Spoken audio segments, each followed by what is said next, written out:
आखिरकार किसकी चोरी पे शुरू हो चुका है बवाल। कौन है सही कौन है गलत, आप लोग भी बताइए। पूरी गॉसिप सुनने के बाद मैं भी आप लोगों को बताऊंगी पूरी गॉसिप बताने के बाद इस वीडियो के लास्ट में। देखिए, अविनाश ने पहले एक चोरी की थी। जब वो जेल से बाहर निकले थे तब कुछ सामान जो है वो अपने साथ ले आए थे। उसके ऊपर जो है इन लोगों ने काफ़ी बड़ा बवाल जो है वो किया था। पर अब जो है घर में काफ़ी सारी चोरियां हो रही हैं, जैसे कि पर्सनल सामान भी चोरी करके जो है छुपा दिया जा रहा है विविन का। और जो है ग्रीन कॉफ़ी, ग्रीन टी वगैरह के पाउचेस वगैरह भी कॉमन राशन में आए हुए थे, उनको भी जो है सारा ने अपने पिल्लों में छुपा दिया था। तो अब जो है ये सब चीज़ें वापस मिल चुकी है और एलिस ने जो है ये चीज़ें निकाल दी। इसके ऊपर जो है बात कर रहे थे वहाँ पर अविनाश। तो अविनाश का एक प्रोमो भी आया है जो कि दिग्विजय के साथ काफ़ी ज़्यादा मतलब कि बहस बसैया हो रहा है। बहुत सारे लोग जो कि दिग्विजय के पीछे पागल है वो ये बात बोल रही हैं कि दिग्विजय ने जो है बैंड बजा दी है अविनाश की। पर उनको लॉजिकल बातें जो है वो एक्चुअली में दिखाई नहीं देती, सुनाई नहीं देती, समझ में नहीं आती, इसीलिए वो दिग्विजय के पीछे बस अंधभक्त बने हुए घूम रहे हैं। पर मुझे यहाँ पर बिल्कुल भी दिग्विजय की कोई भी बात कोई भी सेंसिबल नहीं लगी। इवन अविनाश बहुत सही बात बोल रही हैं। मैं आप लोगों को बताऊंगी कौन कौन से पॉइंट है, तो आप लोग बताइए कि सही गलत क्या है। तो अविनाश ने ये बात बोला कि अच्छा, तो अब जो है मतलब कि कोई नहीं बोलेगा, यानी कि चोरी के ऊपर कोई नहीं बोलेगा, किसी को कोई प्रॉब्लम नहीं है। तो मतलब कि सबसे पहले मेरे ऊपर ही उठी थी, तो उस वक्त भी नहीं बोलते, जो तू भी नहीं बोलता उस वक्त। तो उस वक्त तो तू बहुत ही बड़ी बड़ी महानता के ललकारे मार रहा था, बहुत ही सब चीज़ें बोल रहा था। तो अब आखिरकार क्यों नहीं बोल रहा? या तो फिर तब मत बोलो, फिर अब भी बोलो। अगर बोल रहे हो चीज़ें जो है चुरा ली जाती हैं, तो भाई तेरी तो ये हो रही है वो हो रही है। तो दिग्विजय बीच में आ गया। अच्छा, सबसे पहले तो चोरी तुमने की थी ना? हाँ तुमने की, हाँ मैंने की थी, मैंने लिया था, मैंने तो बहुत सारी चीज़ें चुराई हैं।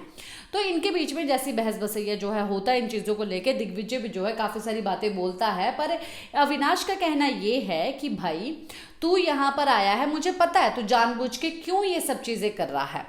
तू आया है, आके एटलीस्ट देख तो सही कि तुझे किसके साथ रहना है, किसके साथ नहीं रहना है, तुझे कौन अच्छा लगता है कौन अच्छा नहीं लगता है। तू बाहर से ही ये चीज़ें बोल के आया है और किसी के साथ मिलके जो है वो तेरी चाट रहा है। और तूने बोला कि मुझे इस घर में कोई भी अच्छा नहीं लग रहा है, इस घर में कोई भी अच्छा नहीं लग रहा है। और उसमें जो है तेरा चाटू दोस्त रज्जत भी आ जाता है। रज्जत में हिम्मत नहीं थी कि तुझसे पूछे कि भाई तूने मेरे बारे में ऐसा क्यों बोला। अब तूने मेरे बारे में तो ऐसा बोला, सब लोगों को बोला, उसमें इंक्लूड जो है वो मैं भी होता हूँ कि कोई पसंद नहीं आ रहा है।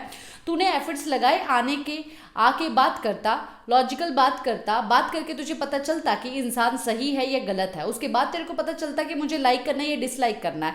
मुझे ये बता दिग्विजय, तू आखिरकार क्यों सोया था? उसके बेड पे रात को क्यों सोया था? अंदर खराटे की आवाज़ आ रही थी तो मैंने सोचा कि भाई मैं यहाँ पर सो जाऊँ।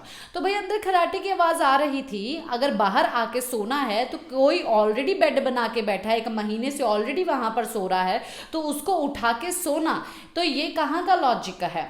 ये तुम फालतू का पंगा लेना चाहते हो, तुम दिखना चाहते हो, तुम डिसलाइक कर रहे हो क्योंकि तुम्हारा दोस्त जो है उसको पसंद नहीं करता, इसीलिए उसके पीछे भेड़चाल में लगे हुए हो। तो ये चीज़ें जो है अविनाश बोल रहा है। अविनाश ने जो है ऐसी बोलती बंद दिग्विजय की करवाई है, जो कि आप लोग अगर देखेंगे एपिसोड में तब काफ़ी ज़्यादा मज़ा आने वाला है। और दिग्विजय ने जो भी चीज़ें की वो एक्चुअली में किसी के पीछे लग के की हैं। दिग्विजय को जो है विविन ने नॉमिनेट किया है क्योंकि दिग्विजय ने ऐसी हरकतें भी की। अब उसके बाद ये भेड़ चाल में पूरे घर वाले तो विविन के पीछे लगे हुए हैं। उसी चक्कर में भाई ये क्या लॉजिक बनता है? तुम्हें अगर खराटों की आवाज़ आ रही है, अब खराटों की आवाज़ प्रॉब्लम हो रही थी चाहत पांडे को, उसने बाहर सोने का सोच लिया। चाहत पांडे का भी बेड तुम उठा सकते थे क्योंकि तुम दोनों जो है काफ़ी हट्टे कट्टे हो, तो चाहत पांडे के बेड पे जाके सो जाते। बट ऑलरेडी जो बेड बनाया हुआ है विविन ने और अविनाश ने, उस पे पंगा लेना था क्योंकि तुम जानबूझ के पंगा लेना चाहते हो, तुम जानबूझ के दिखना चाहते हो, तुम जानबूझ के ये सब चीजें कर रहे हो। तो अगर जानबूझ के कर रहे हो तो फिर डंके की चोट पे बोलो ना कि हाँ हमने जानबूझ के किया।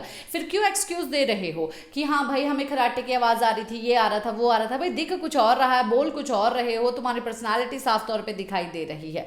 आपका अब इसके ऊपर क्या कहना है बताइए जरूर। इसी के साथ मैं लेती हूँ इजाजत, नमस्कार।